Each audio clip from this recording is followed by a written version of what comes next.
बिहार की सत्ता तराजू में कैद है। पाले बदलने वाले कबूतर बहुत लंबे राजनीति में अब टिकेंगे नहीं। विकास की परिभाषा बता दीजिए। भारतीय जनता पार्टी जब 400 पार का नारा दे रही है और आज 300 सांसद उनके पास हैं, क्या उनमें कोई भ्रष्टाचारी नहीं है? ऊपर पत्र पे लिखा था कि राम मंदिर प्राण प्रतिष्ठा में माननीय श्री आडवाणी जी को निमंत्रण दिया जाता है। उसको पलट के जब आडवाणी ने देखा तो पीछे लिखा था सर्दी बहुत है आप आना मत। नमस्कार, मैं ब्यूटी गिरी और आप देख रहे हैं नेशनल दस्तक। इस वक्त बीजेपी के लिए एक बड़ी खबर वायरल हो रही है और कही जा रही है वो ये कि अगर विपक्ष का नेता, अगर उसके विधायक टूटते फूटते नहीं हैं तो उसे उनके यहाँ समन भेज दिया जाता है ईडी सीबीआई का।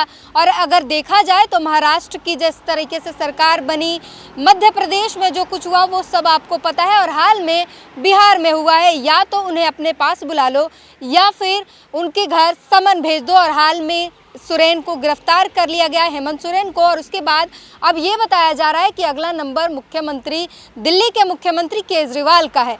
इसी मुद्दे पर हमारे साथ बातचीत करने के लिए मौजूद हैं शिवम मलिक। क्या कहेंगे, लगातार विपक्षी नेताओं पर या तो उन्हें तोड़ लिया जाता है विधायकों को या फिर उन्हें समन भेज दिया जाता है, ये कौन सी रणनीति, क्या कुछ चल रहा है, जरा समझाइए। ये नई गारंटी है। गारंटी है कि सत्ता किसी के पास हो पाएंगे हम। गारंटी है कि अगर आप विपक्ष का चेहरा है, इस देश में ना मीडिया में दिख पाएंगे क्योंकि मीडिया पर कब्जा है, और इस देश में शासन आप नहीं कर पाएंगे। मैं आपको ताजा घटनाक्रम बताता हूं। कल रात का अरविंद केजरीवाल के घर क्राइम ब्रांच की टीम पहुंची और उसने कहा कि वो सबूत दीजिए, आपने कहा हमारे विधायकों को खरीदने की कोशिश की, या तो सबूत दीजिए नहीं यहाँ पर कार्रवाई होगी। क्या कोई महाराष्ट्र में ऐसी टीम गई थी क्या? महाराष्ट्र में तो सबूत है, शिवसेना टूटी है, किसने तोड़ी है और क्यों टूटी है? क्या कोई क्राइम ब्रांच की टीम वहां पहुंची थी क्या? इस देश में, मध्य प्रदेश में क्या सरकारें नहीं तोड़ी गई हैं? हेमंत सोरेन, इस बात की गारंटी कौन देगा कि भारतीय जनता पार्टी जब 400 पार का नारा दे रही है और आज 300 सांसद उनके पास हैं, क्या उनमें कोई भ्रष्टाचारी नहीं है? क्या उन पर कोई रिसर्च नहीं हो रहा है या कोई टीम उनके दर पर पहुंचेगी नहीं? इसका मतलब ये एक नई गारंटी है कि शासन किसी का, सत्ता हम पाएंगे। इस बात को आप समझ लीजिए। अगला नंबर बताया जा रहा है केजरीवाल का है, क्योंकि सोरेन को गिरफ्तार कर लिया गया, जैसे तैसे करके कोशिश थी गिरफ्तार करने की, वो हो गया। अब जैसे कि अरविंद केजरीवाल पर जो नंबर बना हुआ है और लगातार समन जा भी रहे हैं, उन पर कार्रवाई भी हो रही है, गिरफ्तार नहीं कर पा रहे, लेकिन नजर पूरी बनी हुई है, तो क्या गिरफ्तारी हो जाएगी उनकी? देखिए, गिरफ्तारी तो तय है। दरअसल ये दवाई काम कर रही है, इसका असर हमने बिहार में देखा। मुख्यमंत्री ने पहले कहा कि अंतरात्मा की आवाज थी, इसलिए हमने भाजपा को छोड़ करके आरजेडी का साथ पाया। इस बार उन्होंने अंतरात्मा का जिक्र नहीं किया क्योंकि अंतरात्मा का तो इस्तेमाल पहले हो चुका है। इस बार कहा भाई पार्टी के लोगों ने कहा, इसलिए हम भाजपा के साथ आ गए। इसका मतलब ये जो प्रेशर पॉलिटिक्स है ये काम तो करती है। अगर नीतीश कुमार जैसा बड़ा चेहरा, इसके प्रभाव में पार्टी बदल सकता है, सत्ता समीकरण बदल सकता है, तो ये काम कर रही है। अब जब ये दवाई काम कर रही है तो इसका इस्तेमाल हर किसी पर किया जा रहा है। सवाल इस बात का नहीं है जेल में आपको डालना है, आप डाल दीजिए। इस देश में जेल का इतिहास तो पुराना है। 1975 की इमरजेंसी किसको याद नहीं है? लेकिन ये भी तो सबको याद है कि 1975 की इमरजेंसी के बाद इंदिरा गांधी का चुनावी राजनीति में क्या हश्र हुआ था। ये तमाम बातें याद है। सवाल जनता के मुद्दों का है।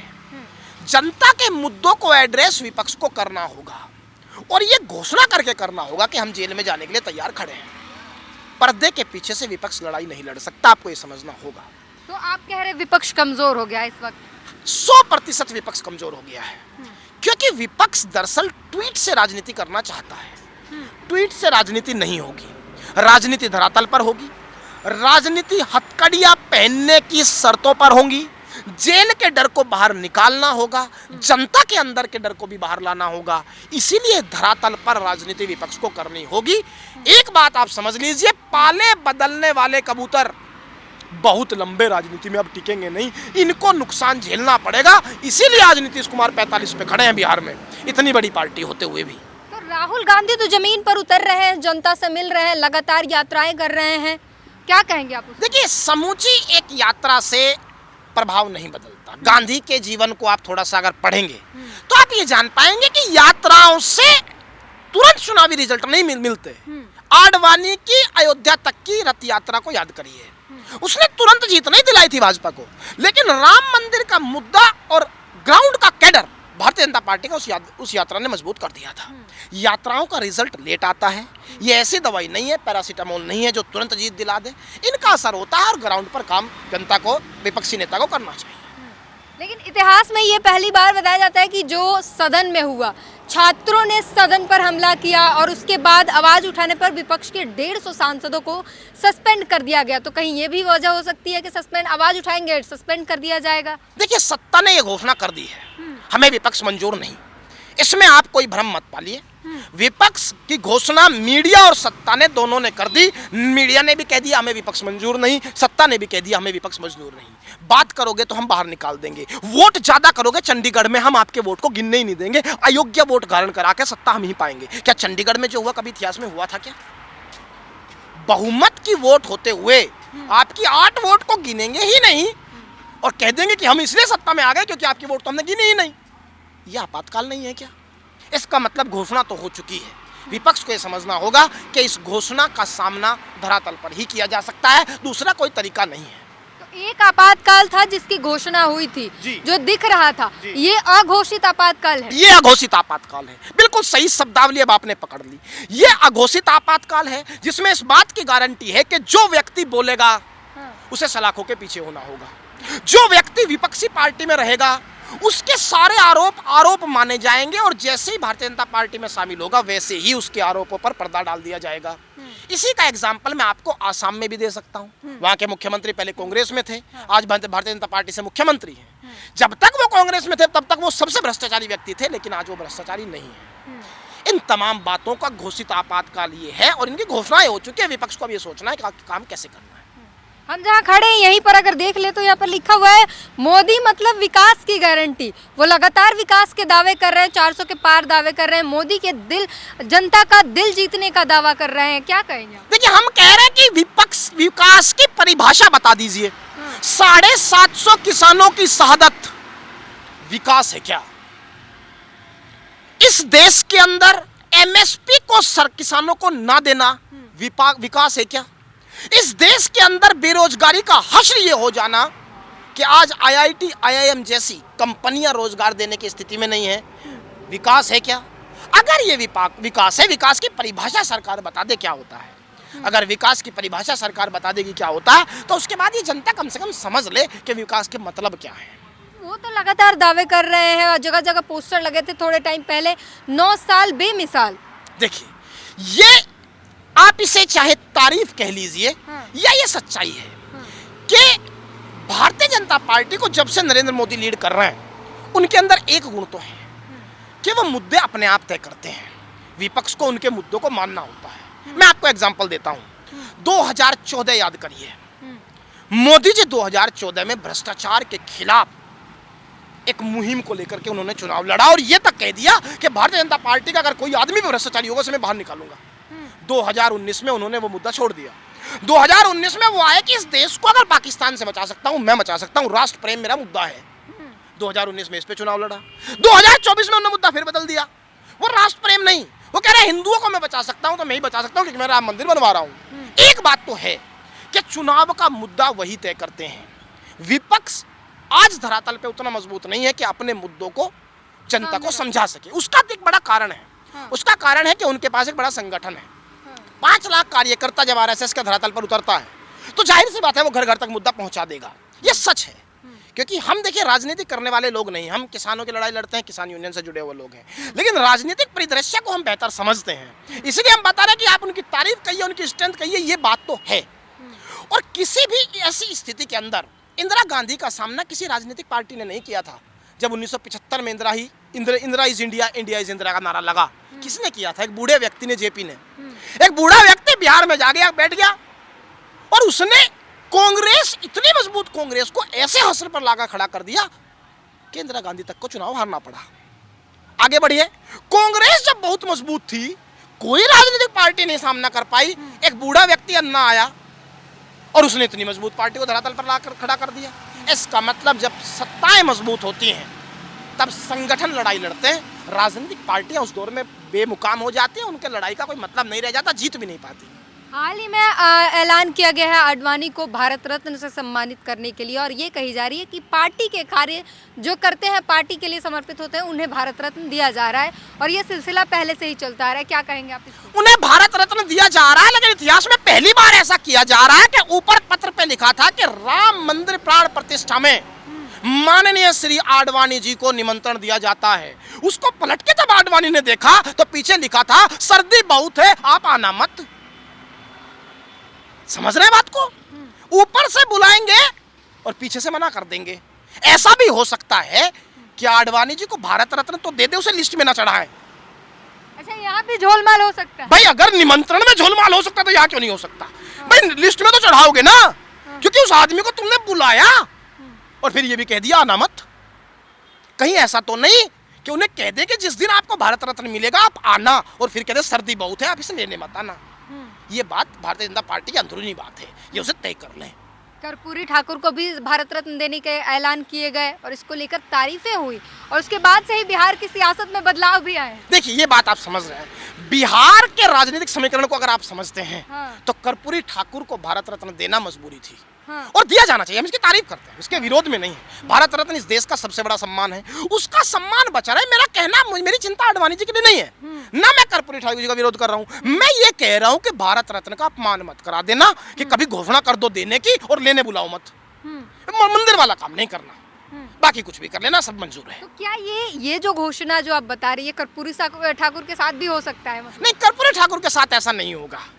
देखिए, आप बात मच जाएगा, नहीं, बवाल की बात नहीं है। हाँ। आडवाणी जी के परिदृश्य को आप समझना शुरू करिए। उस व्यक्ति को जवानी में बूढ़ा कर दिया गया, लगातार तब से कहा जा रहा है 10 साल से बूढ़े हो गए आप तो, बूढ़े हो गए आप तो। वो आदमी प्रधानमंत्री बनना चाह रहा है और घोषणा हो गई आप बूढ़े हो गए। फिर कहा, पहला झटका क्या मिला? बोला एक काम करिए, आप एक्टिव पॉलिटिक्स से रिटायर हो जाइए, आप मार्गदर्शक मंडल में चले जाइए। उम्र तो मोदी जी की भी हो गई, 75 पार हो जाएंगे, क्या जाएंगे मार्गदर्शक मंडल? आदमी को जवानी में आडवाणी जी को बूढ़ा किया गया, निमंत्रण देकर के घर बैठा दिया गया। भारत रत्न तो मिलेगा ना, ये सवाल हमारे मन में है, मिल जाए तो अच्छा होगा। अच्छा, एक चीज़ बिहार की सियासत में फिर आऊंगी, वहाँ पर क्या नीतीश कुमार के विधायकों को तोड़ने की कोशिश की जा रही है? क्या कुछ चल रहा था जिसके कारण उन्हें जाना पड़ा? क्योंकि लगातार लोग ये कह रहे हैं कि जाने के बाद वो खुश नहीं है, उनकी अंतरात्मा, और अब जो तस्वीरें आ रही है उससे पता चल रहा है कि वहाँ भी उनको दिक्कत हो रही है और बीजेपी उनको बर्बाद कर देगी। देखिए, किसी भी परिस्थिति में कभी आपने ऐसा देखा है कि अंतिम क्षण में कोई जीव छटपटा रहा हो? यही हालात बिहार के हैं। 45 सीटों पर खड़ी जेडीयू, जो तीसरे नंबर की बिहार में पार्टी है, सत्ता पाने के लिए छटपटा रही है, कभी इस खेमे से तो कभी इस खेमे से। दूसरी बड़ी बात, दुख इस बात का नहीं है कि नीतीश कुमार किधर से सत्ता की चादर ओढ़ रहे हैं, दुख इस बात का है कि उस बिहार में ये हो रहा है जिसमें मात्र 4%, ये जो आंकड़े दे रहा हूं ध्यान से सुनना, ये मुख्यमंत्री ने आंकड़े दिए अभी 6 महीने पहले, जिस बिहार में मात्र 4% लोग ही 50,000 रुपए महीना से ज्यादा कमाते हैं, जिस बिहार के अंदर 34.13% लोग 6,000 रुपए महीना ही कमा पाते हैं, जिस बिहार के अंदर 46.67% लोग मात्र 20,000 रुपए महीना कमाते हैं, जिस बिहार की शिक्षा की बात होनी चाहिए थी, जिस बिहार में रोजगार की बात होनी चाहिए थी, जिस बिहार में प्रति व्यक्ति आय 6,000 पर आकर सिमट गई, उस बिहार में जिक्र इस बात का हो रहा है कि राज तिलक नीतीश को जो होगा उसका काम भारतीय जनता पार्टी करेगी या राजद करेगी। अब 2 दिन से और अलग खबरें हैं, कह रहे हैं जी सत्ता पे तो बैठ गए, और मांझी जी कह रहे हैं कि 2 मंत्री पद दो, नहीं तो उधर से हमें सीएम बनाया जा रहा है। इसका मतलब बिहार की सत्ता तराजू में कैद है, बोली लग रही है। जेडीयू के एक विधायक ने ऑन स्क्रीन कैमरा मीडिया को कहा, हमको कोई 5 करोड़ देगा तो हम लेंगे नहीं, तुरंत लेंगे और जाएंगे दूसरी पार्टी में। सत्ता की ऐसी बोली आपने कभी देखी नहीं, लोकतंत्र की ऐसी बोली आपने कभी देखी नहीं। इस दिन के लिए तो इस देश के संविधान का निर्माण नहीं हुआ था। अगर नीतीश कुमार जो कहते थे मिट्टी में मिल जाएंगे लेकिन भाजपा के साथ नहीं जाएंगे, नीतीश कुमार जो ये कह रहे थे कि जीवन में कुछ भी करेंगे लेकिन भाजपा का नाम नहीं लेंगे, और वही नरेंद्र मोदी जो कह रहे थे कि इतना दुराचारी व्यक्ति जो महिलाओं के बारे में ऐसी आपत्तिजनक टिप्पणियां करता है, इसको तो हम मुंह भी नहीं लगाते, दोनों ने अपना मुंह बदल लिया, नए चेहरे के साथ आकर के इकट्ठे हो गए। इस देश का संविधान माफ नहीं करेगा, इस तरह की स्थितियां ठीक नहीं है। और आपको मैं बता दे रहा हूं, नीतीश कुमार छटपटाहट में है और उनके राजनीतिक कैरियर के अंत का दौर है, वो किसी तरह मैनेज करने की कोशिश कर रहे जनता के लिए भी सवाल उठ रहे हैं कि जनता बेबस है, उसे समझ नहीं आ रहा, कभी इस पाले में कभी उस पाले में वो वोट दे रही है, वो सत्ता में किसी को भेज रही है कि बिहार का उद्धार करो, कुछ काम कर लो, ये इधर पार्टियां बदलने में और अपने पद जो गद्दी है उसमें लगे हुए हैं। यही बात हम भी कह रहे हैं कि बिहार की जनता को आज से सत्ता के बारे में सोचना छोड़ना होगा। बिहार की जनता को इस बात पर बात करनी होगी। देखिए, भारतीय किसान यूनियन टिकैत ने इस मुद्दे को बार बार उठाया और हम फिर उठा रहे हैं। जब तक बिहार के अंदर मंडी व्यवस्था वापस नहीं लौटेगी, जब तक बिहार के अंदर किसानों को जमीन पर काम नहीं दिया जाएगा, जब तक बिहार के सम्मानजनक किसान को मजदूरी करने के लिए इस तरह मजबूर किया जाएगा, तब तक बिहार नहीं सुधर सकता। वहां मंडी व्यवस्था को वापस लाइए ताकि वहां का किसान सम्मान से जी सके, ताकि वहां का किसान देश के किसान को, देश की जनता को खाना खिला सके। प्राइवेट सेक्टर आने, सरकारी मंडियां वहां खत्म हो गई। इसीलिए हमने 3 बिलों का विरोध किया था, क्योंकि अगर 3 बिल भी आते तो जो हश्र मंडी खत्म होने पे बिहार का हुआ वही समूचे देश का हो जाता। वहाँ मंडी व्यवस्था वापस लानी होगी, वहाँ के बच्चे को शिक्षा देनी होगी, वहाँ की प्रति व्यक्ति आय बढ़ानी होगी और बिहार की छवि को बढ़ाना होगा। वहाँ का जो हर बच्चा है उसके अंदर इनबोर्न टैलेंट होता है। चेक कर लेना कभी आईएएस और आईपीएस की, यूपीएससी की लिस्ट, सबसे ज़्यादा वहीं से बच्चे निकलते हैं। इसका मतलब उस बच्चे की प्रतिभा को राजनीति ने रोंदा है, सिर्फ इसी चक्र में कि सत्ता कौन से हिस्से से मिलेगी। वहाँ के बच्चे की प्रतिभा बचाने के लिए हमें लड़ना होगा और यही वहाँ की जनता का मूल मुद्दा होना चाहिए।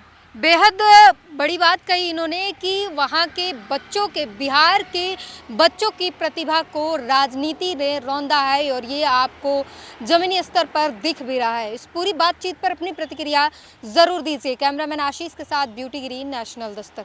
नेशनल दस्तक की आपसे गुजारिश है कि अगर इसको बचाना चाहते हैं तो नेशनल दस्तक को सब्सक्राइब करने के लिए रेड कलर के सब्सक्राइब बटन को दबाएं, फिर बेल आइकन की घंटी दबाएं। नेशनल दस्तक को बचाने के लिए बहुत ज़रूरी है कि हर खबर को शेयर करें, लाइक करें, कमेंट जरूर करें।